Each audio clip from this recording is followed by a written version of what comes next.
So, you've heard about Magic. Maybe someone you know started talking about playing Magic, and at first you thought that they meant Magic, not a game called Magic. Well, you've come to the right place. In this video, I'm going to tell you what Magic is, why I absolutely love the game, and why you should 100% give it a go. Quite simply, Magic the Gathering is the best game ever invented.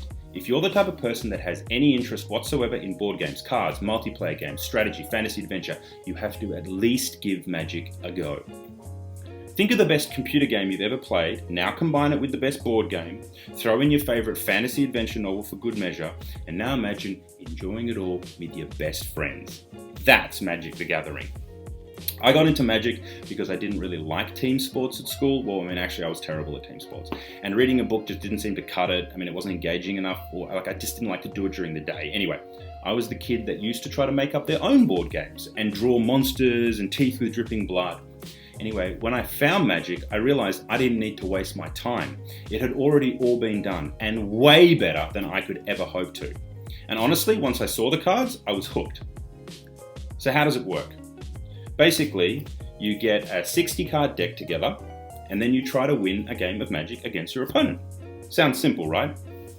Maybe even a little bit boring? Wrong.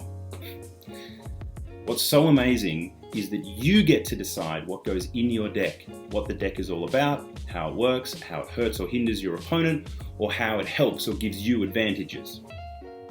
Is Magic the Gathering competitive? Damn right it is. But it doesn't have to be. You can just as easily make a deck that plays more for fun than for domination. That is totally up to you.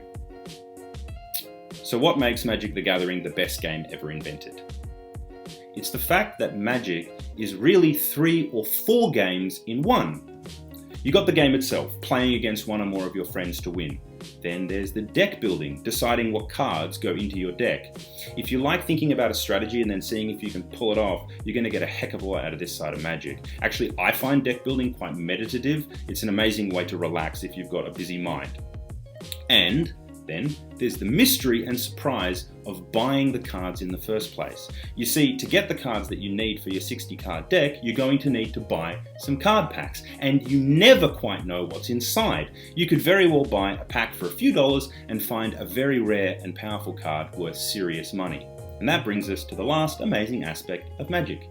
Magic is highly collectible, and some might even say addictingly so. In fact, some lucky people who bought cards when Magic first came out now own individual cards worth more than $40,000. That's right, more than 40 grand for a single card. Anyway, that's a discussion for a whole other video. The main point is, even when you're not actually playing a game of Magic, you can have an enormous amount of fun building a deck, opening packets of Magic to see what amazing new cards are inside, or simply sorting, arranging, and taking care of your collection. Now, let's talk a little bit more about how a game of Magic goes and actually works.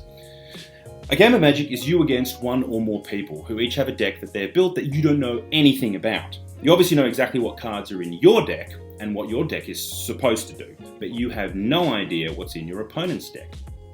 And this means that every game of Magic is completely different.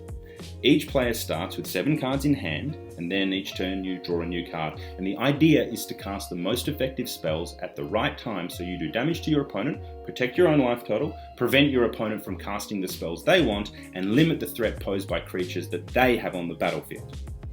Now don't worry if all of this sounds like a bit foreign words like battlefield and creatures and spells and damage and blah blah blah blah. I've got a video where I go through a game step by step so you can get a way better understanding of the mechanics and the ins and outs that I've just briefly mentioned then.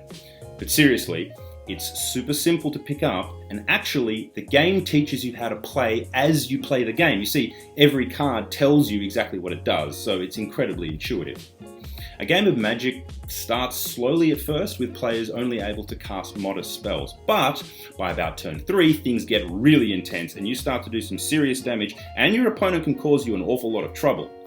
You win the game when your opponent doesn't have any life left, or when they give up because they know that there's no way that they can beat you. And this brings us to the point I'd like to finish on. Magic is an incredible game for beginners because no matter how new to the game you are, you can 100% win a game against a more experienced player. Why? Because a simple deck can often be the most effective, experienced players often overthink their decks, and every game of Magic has an element of chance or luck. Every game of Magic unfolds completely differently. Even if you lose the first game, you might very well win the next because your opponent may not draw that terrifying wizard that destroyed you last time, and you might get just the right card in your hand early on and get a serious advantage. The people who invented the game, they weren't dopes. I mean, far from it, they were freaking geniuses. They realized if there wasn't an element of luck, then it wasn't going to be half as much fun. Since you need a minimum of 60 cards in your deck and you can't have more than 4 of the same card, there's no guarantee that you're going to get what you want when you want it. So anything can happen. And that's the part of, that's one of the things that makes Magic the Gathering the best game ever invented.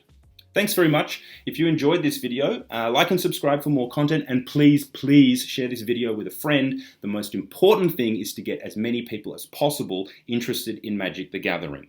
The more people who know about it and play Magic, the better.